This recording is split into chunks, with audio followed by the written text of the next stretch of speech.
esse auxílio ele não pode cair todo só de uma vez, porque uma das características que ele tem que ter é a certeza de que todo mês ele vai cair pelos próximos 2 anos, pelo menos, porque independente seja das necessidades que você tenha hoje, seja das besteiras que você faz com dinheiro, às vezes a gente faz besteira, às vezes cai o dinheiro, a gente não consegue comprar tudo que a gente precisa, e às vezes cai ali no impulso de ter um dinheiro na nossa mão, putz, a gente, sei lá, faz uma aposta, faz uma festa, faz qualquer coisa, e a gente, com esse dinheiro, não podia correr esse risco, porque são pessoas que vivem em situação de vulnerabilidade.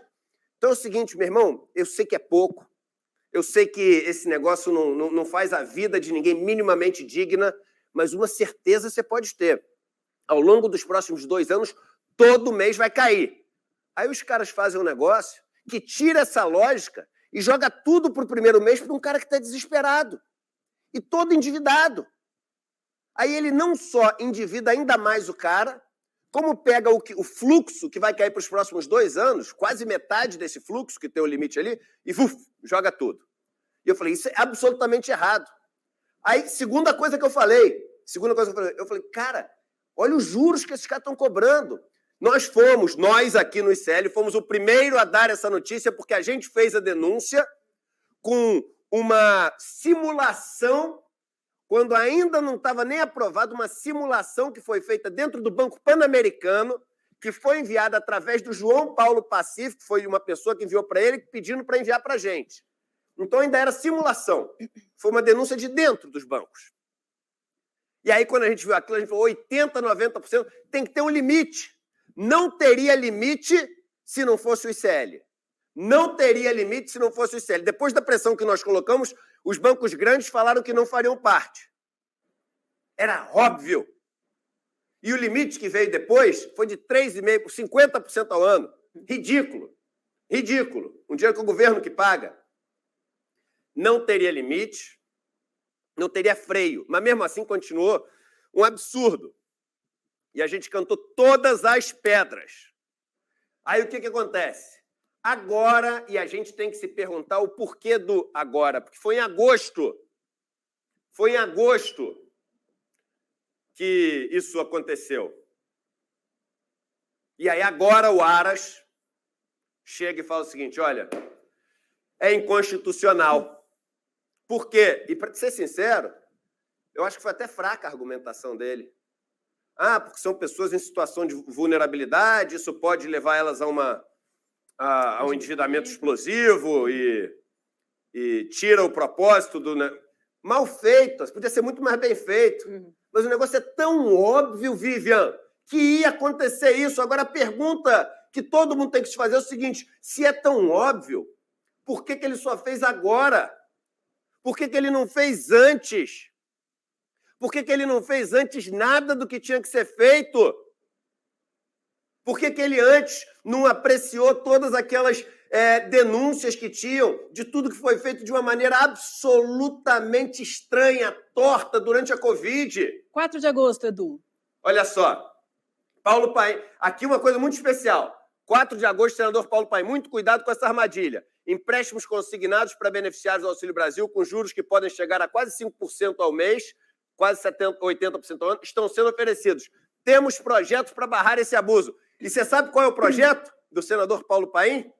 O projeto que, no final, ele faz um agradecimento especial a quem? A nós aqui, ao Eduardo Moreira e ao ICL, porque quem propôs o projeto junto com o senador Paulo Paim fomos nós.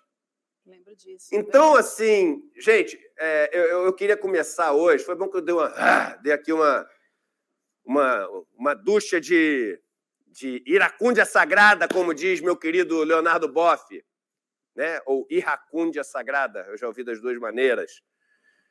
Porque é o seguinte, gente, quando é para o povo mais pobre, sempre o momento certo de fazer a denúncia não é aquele que os ajuda, é o que interessa politicamente. Sempre, sempre. O povo pobre nesse país, ele é sempre um instrumento de poder. Não existe, e hoje eu abro ali o o meu Instagram e me delicio, né? Me alegro, me entusiasmo com a notícia de que o processo de canonização de Dom Helder Câmara começou. E Dom Helder Câmara era aquele santo homem, vai ser oficializado santo daqui a um tempo, não tenho a menor dúvida, mas santo homem que dizia o seguinte: quando eu dou comida aos pobres, as pessoas todas vêm me abraçar e me parabenizar. Quando eu pergunto por que eles são pobres, as pessoas me chamam de comunista. Então, quando a gente vem aqui no ICL Notícias e faz aqui uma arrecadação de fundos para ajudar um projeto, etc., que lindo o trabalho do ICL. Poxa, ajudou lá, né, os indígenas, ajudou as pessoas que vivem ali na Cracolândia. Lindo esse trabalho de vocês. Agora, quando a gente pergunta, né, questiona, aponta, denuncia a estrutura injusta, vocês são muito enviesados. Vocês são muito parciais. Comunistas. Então, esse é mais um exemplo de que, no tempo, a gente sempre percebe uma pena que sempre com atraso e não mais há tempo de devolver a dignidade que foi roubada, não mais há tempo de devolver as vidas que foram levadas, mas a gente sempre percebe que as coisas foram feitas, enfim, sem o cuidado que os pobres mereciam, que os frágeis que vivem, não os frágeis, perdão, os que estavam em situação de fragilidade, porque de frágeis não tem nada, são muito fortes por conseguir sobreviver naquelas condições, mereciam. E é daí que vem, ali no Evangelho de São Mateus, porque Jesus tem ali também os seus mandamentos. É curioso, porque você tem os mandamentos que Moisés recebe de Deus, né? Ali nas tábuas, e Jesus tem também seus mandamentos. Ali que ele, de cima do monte, ele dá as instruções para a gente, são as bem-aventuranças. Aquilo ali também, são os mandamentos de Jesus. E um deles é o seguinte: bem-aventurados os misericordiosos, pois estes serão dignos de misericórdia. Misericordioso, já falei várias vezes aqui.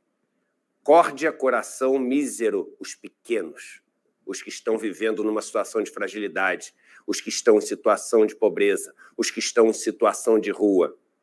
Então, irmão, você quer que a vida seja misericordiosa contigo? Aponta o teu coração para esses, mas, diferente do que o Aras fez, não aponta só depois da eleição, não. Aponta hoje, porque a fome bate na porta hoje.